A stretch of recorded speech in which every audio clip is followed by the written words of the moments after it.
कृष्णा कृष्णा हरे हरे, हरे राम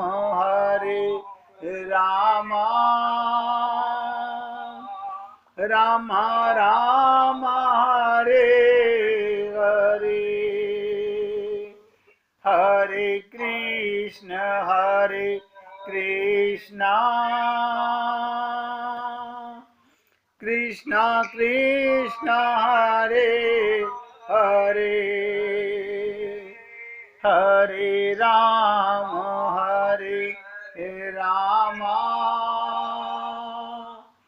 राम राम हरे हरे,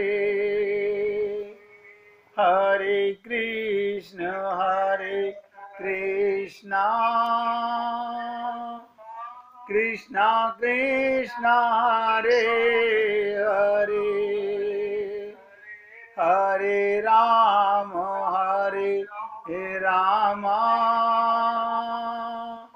राम राम हरे हरे। सभी पुण्य आत्मा ध्यान से सुनिए। मानव चोला मिल चुका और भगवान कृपा कर रहे हैं और हम भगवान की कृपा को समझ नहीं पा रहे हैं। हम लोग भगवान की कृपा का एहसास नहीं कर पा रहे हैं। हम लोगों को अपने साधन की तरफ देखना चाहिए। कितनी ढिलाई से साधन हो रहा है।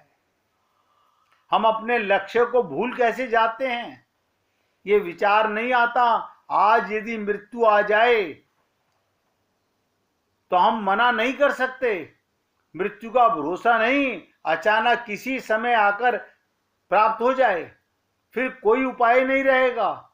जब तक मृत्यु दूर है और देह में प्राण है, नोट करो, जब तक मृत्यु दूर है और देह में प्राण है, तभी तक अपने कार्य की सिद्धि कर लेनी चाहिए।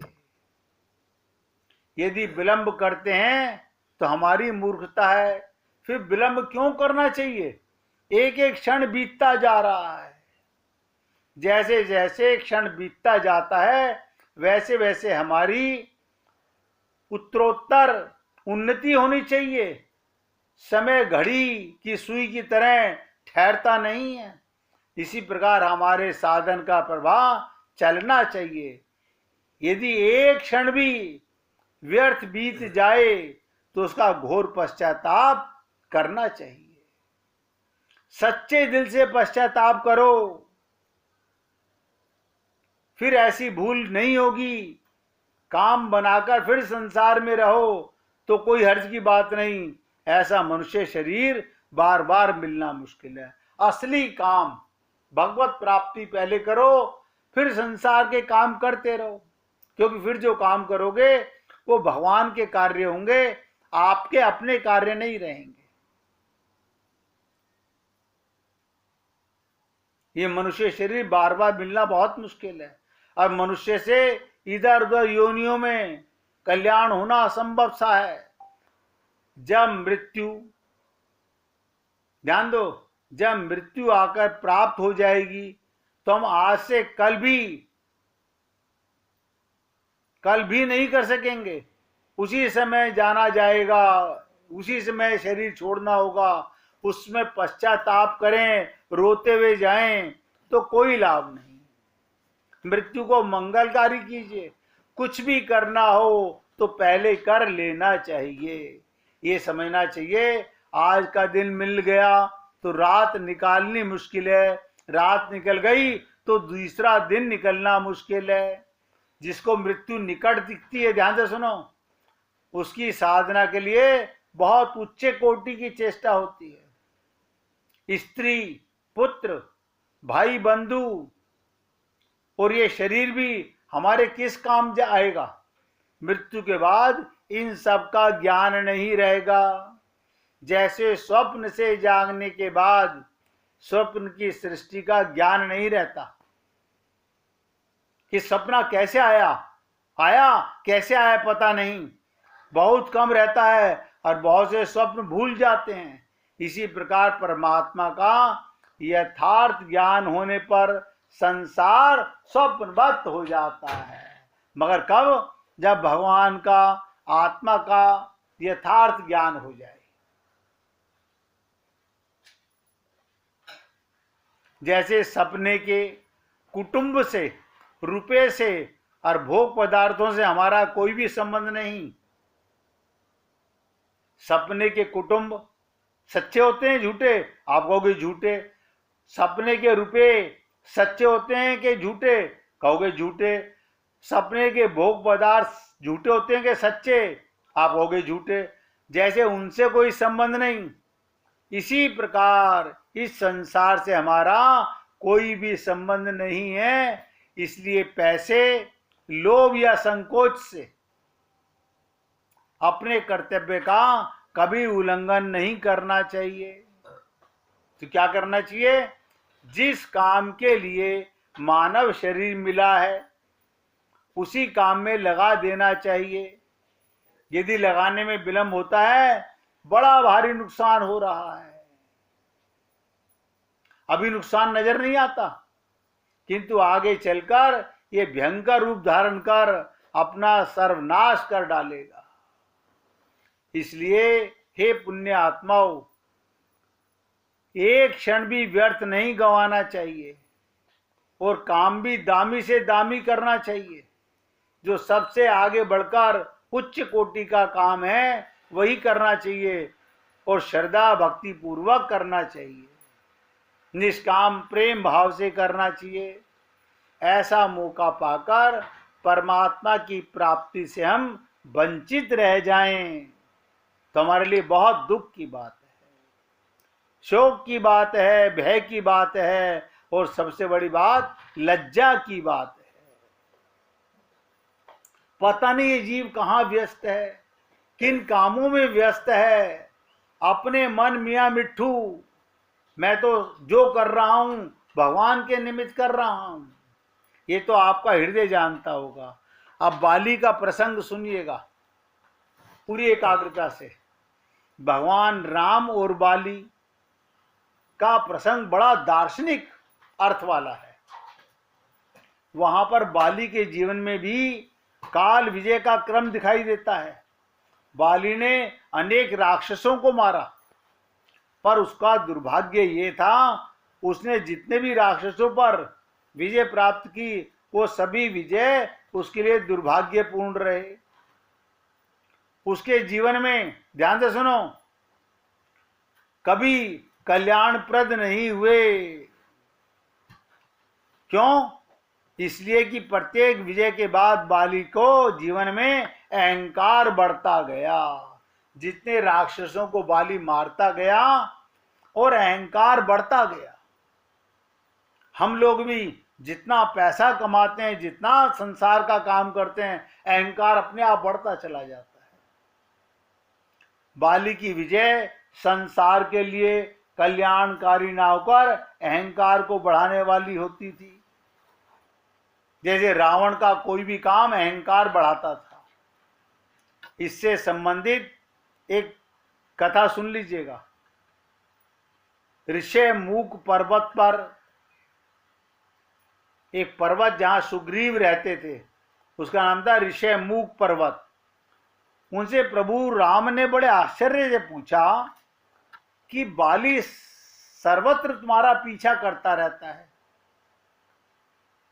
वो यहां क्यों नहीं आया? इस पर्वत पर बाली तुम्हारे को पकड़ने, मारने, भगाने क्यों नहीं आया?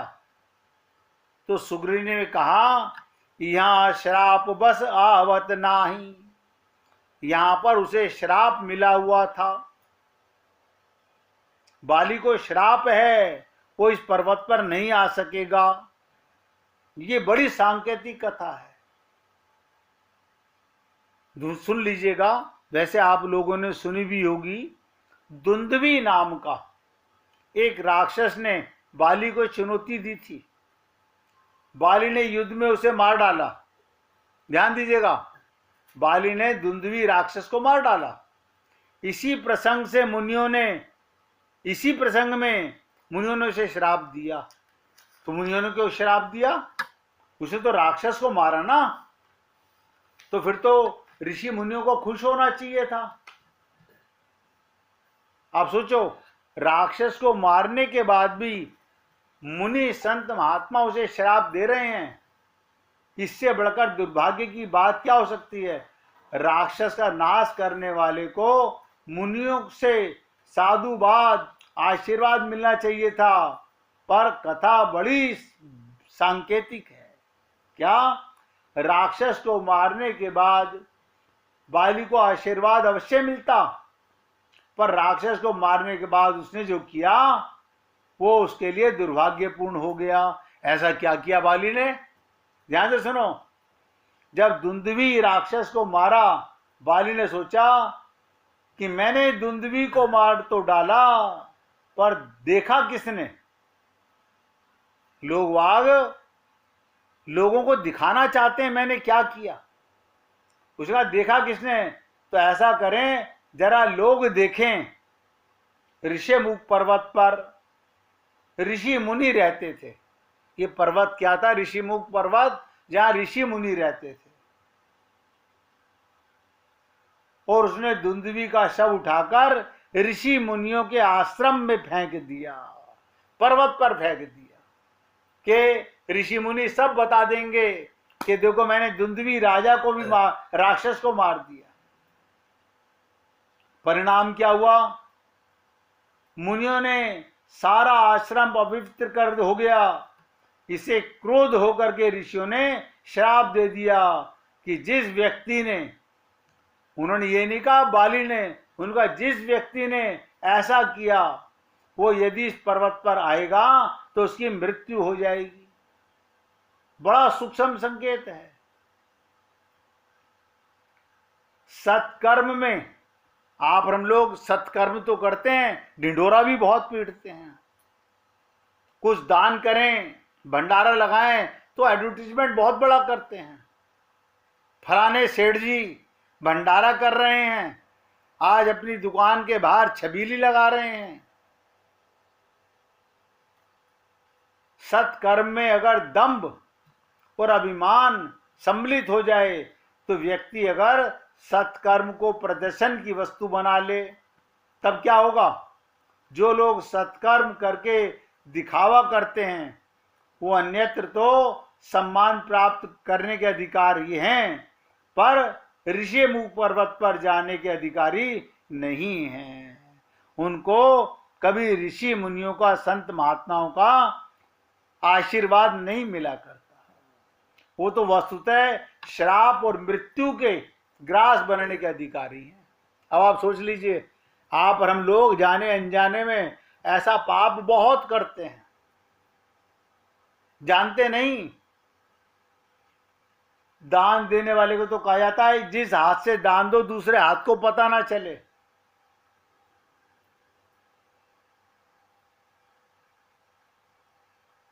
आप सोचो, क्या आप और हम लोग भी ऐसा कार्य तो नहीं करते हैं?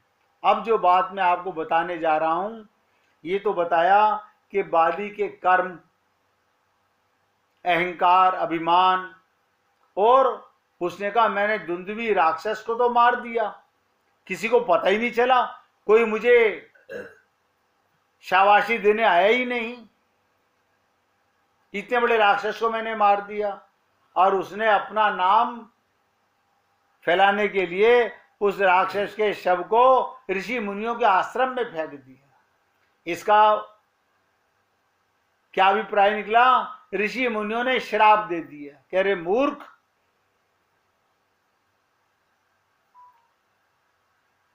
ऐसे कर्म करने वाला व्यक्ति पाप का अधिकारी बन जाता है। और आप और हम लोग सोच नहीं पाते, हम जाने अनजाने में ऐसे पाप बार बार करते रहते हैं। अब पूरी एकाग्रता से सुनिएगा, बड़ी विलक्षण बात है। क्या? जब तक बाली विजेता रहा, विजेता माने जीतता रहा, तब तक वो सत्य से दूर रहा, और जब उसके जीवन में पराजय हुई, उस पराजय के क्षण में उसके समक्ष सत्य का, तत्व ज्ञान का उदय हो गया। व्यक्ति जब तक लाभ कमाता रहता है, पैसा कमाता रहता है, अहंकार कमाता रहता है, तब तक सत्य उसके सामने नहीं आता, उसे तत्व ज्ञान कभी नहीं हो सकता। जिस समय पराजय होती है, फेल होता है, उसी क्षण उसके सामने सत्य का, तत्व ज्ञान का उदय हुआ। और तुलसीदास जी ने लिखा रामचरितमानस में, राम चरण दृढ़ प्रीति करी। देखो कितनी विचित्र चीज है, राम चरण दृढ़ प्रीति करी, बाली कीन तनु त्याग। कमाल है, तत्व ज्ञान हो गया हारते ही। राम चरण दृढ़ प्रीति करी, बाली कीन तनु त्याग। अगला वाक्य बड़ा महत्वपूर्ण है। जब बाली की मृत्यु का क्षण निकट आया तो उसे कैसा प्रतीत हुआ? आप सोचिएगा, जब बाली की मृत्यु का क्षण आया तो उसे कैसा महसूस हुआ? सुमन माल जिमि कंठ ते, गिरत न जाई नाग। वैसा जैसे हाथी के गले से फूलों की माला गिर जाने पर उसे पता नहीं चलता। क्या मतलब? ध्यान से सुनो, हाथी के गले में फूलों की माला, वो गिर जाए उसे पता नहीं चलेगा। इस पूरे संवाद में बाली के चरित्र का क्रमिक विकास दिखाई देता है। वो ज्ञान का संदर्भ है। शरीर का परित्याग करते समय बाली को रंच मात्र भी दुख नहीं हुआ।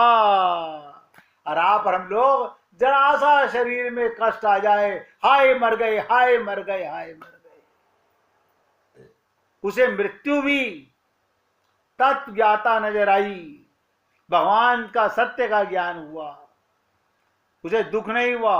वो बाली के चरित्र का परम विकास है, उसके जीवन की सर्वोत्कृष्ट परिणति है। कहीं तो वो रावण को पराजित करके उसे मित्र बना लेता है, कहीं दुंदुभी को मारकर वो पुरस्कार के स्थान पर श्राप पा लेता है।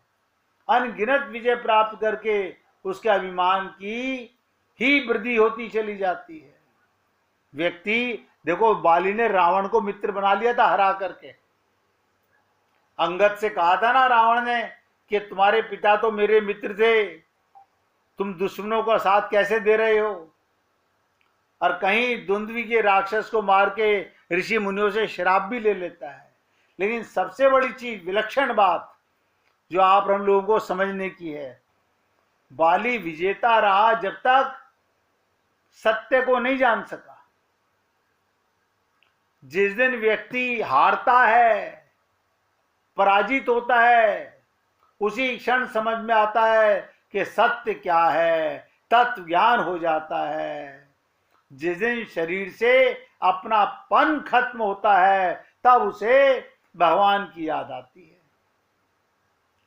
और इसीलिए कहा गया कि राम चरण दृढ़ प्रीति करी, बाली कीन तनु त्याग। और इसके बाद में दूसरी चौपाई में तो और भी, सुमन माल जिमि कंठ ते, गिरत न जाए जानई नाग। कहते हैं जैसे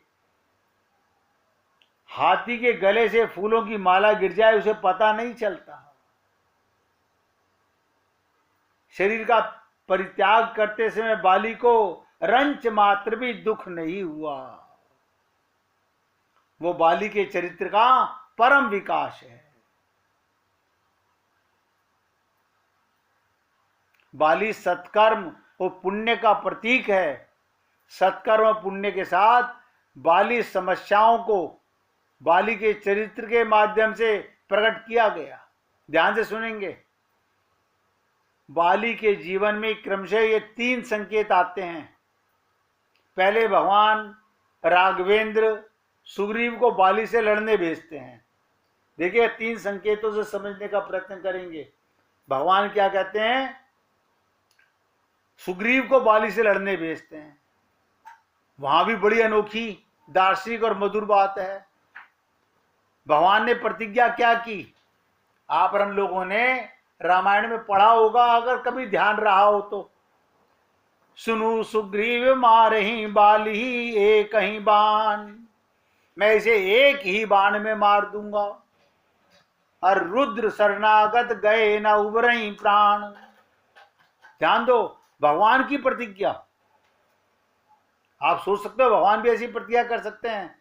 भगवान कहते हैं सुग्रीव सुन, मैं प्रतिज्ञा करता हूं बाली को एक ही बाण में मार दूंगा।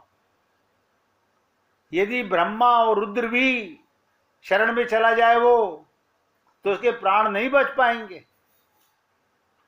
सुग्रीव तो बहुत खुश हो गया।